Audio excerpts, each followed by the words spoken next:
अगर मैं आपसे कहूं कि एक व्यक्ति है जो दुनिया की सबसे बड़ी इंटरनेट कंपनी के सीईओ है, जो मार्वल, स्टार वॉर्स और पिक्सार जैसी मशहूर ब्रांड के लिए जिम्मेदार है, और उस व्यक्ति ने डिज्नी को साधारण कंपनी से बदलकर आज दुनिया की ग्लोबल पावर हाउस बना दिया है, तो उस व्यक्ति का नाम है द रॉबर्ट आइगर। अपनी किताब the ride of a life time में रॉबर्ट आइगर ने वो अपने हार्ड अर्न लेसन्स के बारे में बात की है जिनसे उन्होंने डिज्नी को एक सक्सेसफुल एम्पायर बनाया। ओल्ड एक्विजिशन से लेकर लीडरशिप के अनमोल अनुभवों तक आइगर ने इस यात्रा में ऐसे सबक बताए हैं जो आपकी बिजनेस और सफलता के बारे में जो सोच है उसको बदल सकते हैं। तो चलिए जानते हैं दुनिया के सबसे प्रभावशाली सीईओ की सोच की पीछे की कहानी। न्यूयॉर्क जैसी अमेजिंग ड्रीम सिटी में रॉबर्ट आइगर 10 फरवरी 1951 में पैदा हुए थे, जहाँ हर कोई ड्रीम्स को बनते और बिखरते देखता है। आइगर काफी सिंपल फैमिली से बिलोंग करते थे और एजुकेशन में काफी अच्छे थे। कॉलेज खत्म होने के बाद अपना करियर अमेरिकन ब्रॉडकास्टिंग कंपनी यानी एबीसी नेटवर्क में उन्होंने अपना करियर शुरू किया। यहाँ वो वेदर न्यूज रिपोर्टर के तौर पर काम करने लगे। वैसे वेदर को लोग जनरली तभी देखते हैं जब और कुछ देखने के लिए ना हो, लेकिन आइगर ने अपने विल पावर से देखा कि सही डायरेक्शन में हार्डवर्क करो तो वेदर की न्यूज भी आपको स्टार बना सकती है। 1989 में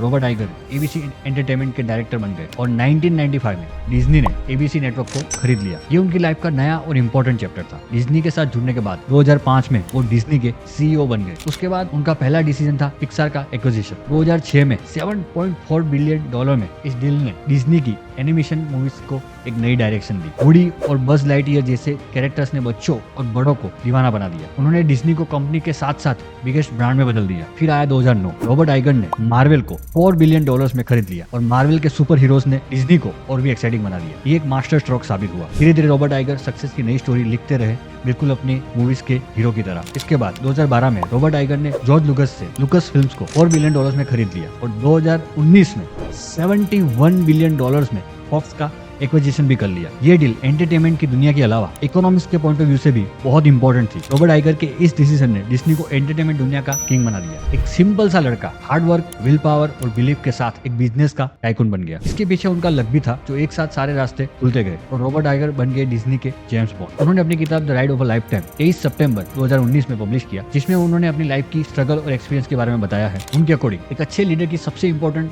बात उनकी इंटेग्रिटी है। उन्होंने हमेशा अपने एम्प्लॉइज, अपने पार्टनर्स के साथ ऑनेस्टी से बिहेव किया है। वो कहते हैं कि इंटेग्रिटी ना केवल बिलीफ बनाती है बल्कि ये एक मजबूत लीडरशिप नेचर को भी एस्टैब्लिश करती है। उन्होंने अपनी किताब में काफी लेसन्स शेयर किए हैं सक्सेस और करियर को लेकर, जिसमें पहला लेसन उन्होंने बताया है, कई बार आप सक्सेसफुल होने से सिर्फ एक कोइंसिडेंस दूर हो सकते हो। अब आप चाहो इसे लक कहो या किस्मत कहो, लेकिन रॉबर्ट आइगर के करियर की सक्सेस कोई संयोग नहीं थी। मैनहट्टन में सर्जरी के बाद उनके अंकल बॉब ठीक हो रहे थे। कोइंसिडेंटली एबीसी के एक एग्जीक्यूटिव भी उसी रूम में थे जहाँ पे उनके अंकल ठहरे हुए थे। किसी रीजन से आइगर के अंकल ने अपनी रेपुटेशन उस एग्जीक्यूटिव के साथ शेयर की। जब अंकल बॉब ने उनसे कहा कि उनका 23 साल का नेफ्यू है जिसे जॉब की जरूरत है, तो एग्जीक्यूटिव ने आइगर को अपना नंबर दिया। वैसे उस एग्जीक्यूटिव ने रॉबर्ट का इंटरव्यू एबीसी के एक छोटे से डिपार्टमेंट में करवाया और वहाँ वे एक न्यूज वेदर रिपोर्टर के तौर पर काम करने लगे। उनका शेड्यूल काफी टफ था और सैलरी भी काफी कम थी, लेकिन रॉबर्ट को अपनी पहली जॉब मिल गई थी। वैसे इस पोजीशन का फायदा ये था कि उनको काफी प्रभावशाली लोगों से मिलने का मौका मिलता था। इसी बीच उन्हें एबीसी के स्पोर्ट डिवीजन में काम करने का मौका मिला। यहाँ उन्हें और भी ज्यादा सीखने को मिला और नए सेलिब्रिटीज और एथलीट के साथ काम करने का मौका मिला, और ये सब पॉसिबल हो रहा था रॉबर्ट आइगर की बिलीफ और हार्डवर्क की वजह से। सेकंड लेसन वो बताते हैं कि जो हम सीख सकते हैं वो है अनबिलीवेबल अपॉर्चुनिटी उन्हीं आइडियाज से आते हैं जो देखने में बहुत ही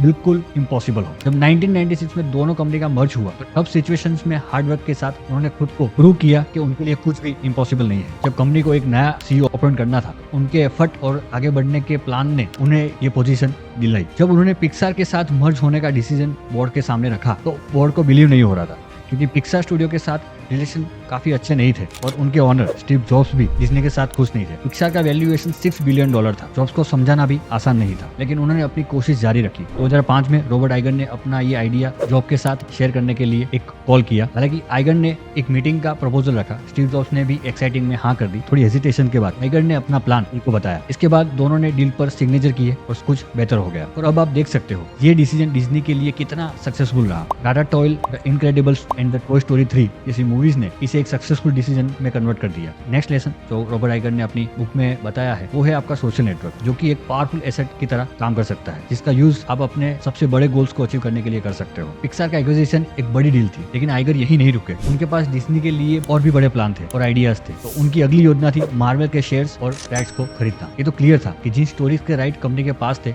वे काफी अमेजिंग थी और उनमें से कई बड़ी स्क्रीन पर नहीं आए थे। वे कुछ टाइम से इकोनॉमिक क्राइसिस में भी रही थी, लेकिन मार्वल्स के राइट्स को अचीव करना भी इजी नहीं था। उस टाइम के ओनर एक पॉल मटर एक आइसोलेटेड और स्टर्न पर्सन थे। उनको मार्वल को बेचने के लिए मनाना बहुत ही मुश्किल था। हालांकि आइगर के पास स्टीव जॉब्स के साथ काम करने का एक्सपीरियंस था। हालांकि स्टीव जॉब्स को कॉमिक्स से नफरत थी, फिर भी उन्होंने आइगर की हेल्प की। पॉल मटर को अपनी बातों से इंप्रेस करना इजी नहीं था, लेकिन जॉब्स ने पर्सनली रॉबर्ट आइगर के लिए गवाही दी तो पॉल मटर उसे इग्नोर नहीं कर सके। 2009 में डिज्नी ने मार्वल को $4 बिलियन में खरीद लिया। कई लोगों ने इस डिसीजन को बहुत ही क्रिटिसाइज किया क्योंकि इस डील में कई इंपॉर्टेंट कैरेक्टर्स इंक्लूड नहीं हो सकते थे। फॉर एग्जाम्पल, स्पाइडरमैन के राइट्स कोलंबिया पिक्चर के पास थे और फॉक्स के पास द एक्समैन और द इनक्रेडिबल हल्क के राइट्स थे। बट रॉबर्ट आइगर काफी इंटेलिजेंट और शार्प थे। वो जानते थे कि मार्वल स्टूडियो के अननोन कैरेक्टर्स की स्टोरी ही आगे चलकर बहुत हिट होगी, और वो सही थे। 2019 में फ्रेंचाइजी की 20वीं फिल्म के रूप में एवेंजर्स एंड गेम तक की सबसे अधिक कमाई करने वाली फिल्म बन गई, जिसने $2 बिलियन की कमाई की। ये थी उनकी लाइफ की कुछ इंपॉर्टेंट किस्से जो हमें सिखाते हैं कि लाइफ में कोई भी चीज इम्पॉसिबल नहीं है। अगर आप में हुनर है, अगर आप हार्डवर्क करने के लिए तैयार हैं, तो आपको सक्सेसफुल होने से कोई नहीं रोक सकता। रॉबर्ट आइगर की लाइफ से आप ये सीख सकते हैं कि कैसे एक बेहतर लीडरशिप और ऑनेस्टी आपको ऊंचाइयों तक पहुंचा सकती है। एक पावरफुल लीडर बनने के लिए सेंसिटिविटी और सुनने की क्षमता भी बहुत जरूरी है। आइगर ने अपने एम्प्लॉइज की बातों को ध्यान से सुना और उनकी चिंताओं को समझा। ये चीज उनकी लीडरशिप की क्वालिटीज को दिखाती है। उनकी टीम का उन पे बिलीव और सपोर्ट ने उन्हें उनके काम में काफी हेल्प की। रॉबर्ट आइगर का मानना था कि सक्सेस को अचीव करने के लिए रिस्क लेना बहुत ही जरूरी है। उन्होंने डिज्नी के हिस्ट्री में सबसे बड़े एक्विजिशन में से कुछ काफी सक्सेसफुल तरीके से किए, जैसे पिक्सार, मार्वल, लुकस फिल्म्स और फॉक्स के साथ मर्ज होना। ये सभी डिसीजन बहुत ही रिस्की और टफ थे, लेकिन उन्होंने अपने डिसीजन से ये प्रूव किया कि उनके लिए कुछ भी मुश्किल नहीं है और कंपनी को एक नई ऊंचाइयों तक पहुंचाया। रॉबर्ट आइगर ने हमेशा फ्यूचर के प्रति अवेयरनेस बनाए रखने का इंपॉर्टेंस बताया है। उन्हें देखा कि टेक्नोलॉजी और मीडिया के फील्ड में काफी तेजी से चेंजेस हो रहे थे और इसके अकॉर्डिंग डिज्नी की स्ट्रेटेजीज को चेंज करना भी बहुत जरूरी है। इसका सबसे बड़ा एग्जांपल आप देख सकते हो कि डिज्नी प्लस स्ट्रीमिंग सर्विसेज ये उन्होंने शुरू की, जिनसे कंपनी डिजिटल एरा में काफी मजबूती से एस्टैब्लिश हुई। उन्होंने हमेशा डिज्नी में कॉन्स्टेंटली न्यू आइडियाज और थॉट्स को बढ़ावा दिया है। उन्होंने ये डिसाइड किया कि कंपनी को हमेशा नई और क्रिएटिव प्रोजेक्ट्स पर काम करना चाहिए। इनसे डिज्नी का ना केवल कंपटीशन बना रहेगा, बल्कि उसे आगे बढ़ने में भी हेल्प होगी। तो अच्छे मैनेजमेंट के लिए क्लैरिटी और कम्युनिकेशन बहुत ही जरूरी है। रॉबर्ट आइगर ने हमेशा अपनी टीम के साथ क्लियर कम्युनिकेशन रखा है और चीजों को बिल्कुल क्लियर रखा है। इससे सबको ये समझने में हेल्प मिलती है कि कंपनी का गोल क्या है और उसको कैसे अचीव करना है। रॉबर्ट आइगर के अकॉर्डिंग पेशेंस और स्टेबिलिटी एक अच्छे मैनेजमेंट की आइडेंटिटी है। उन्होंने अपनी लाइफ में कई चैलेंजेस को फेस किया, लेकिन हमेशा पेशेंस और स्टेबिलिटी के साथ उसका सॉल्यूशन निकाला। रॉबर्ट आइगर ने हमेशा खुद को बेहतर बनाने की कोशिश की। उन्होंने नए आइडियाज और एक्सपीरियंस से सीखने की डिजायर रखी। दोस्तों, रॉबर्ट एलन आइगर की लाइफ कई चैलेंजेस और स्ट्रगल से जूझकर एक सफल बिजनेसमैन बनने तक नहीं है। उनकी लाइफ से आप बहुत कुछ सीख सकते हो। उनके इंपॉर्टेंट डिसीजन हो,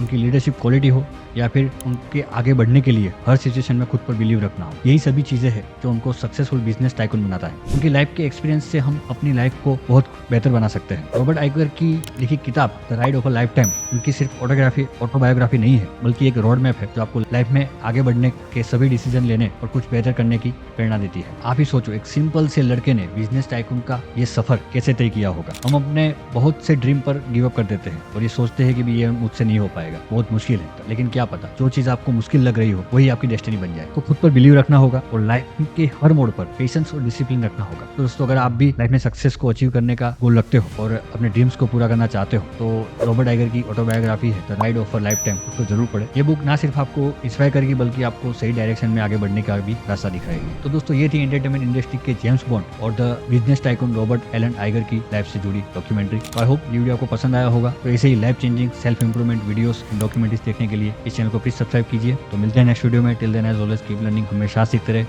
बेहतर बनाते रहे। Thank you so much.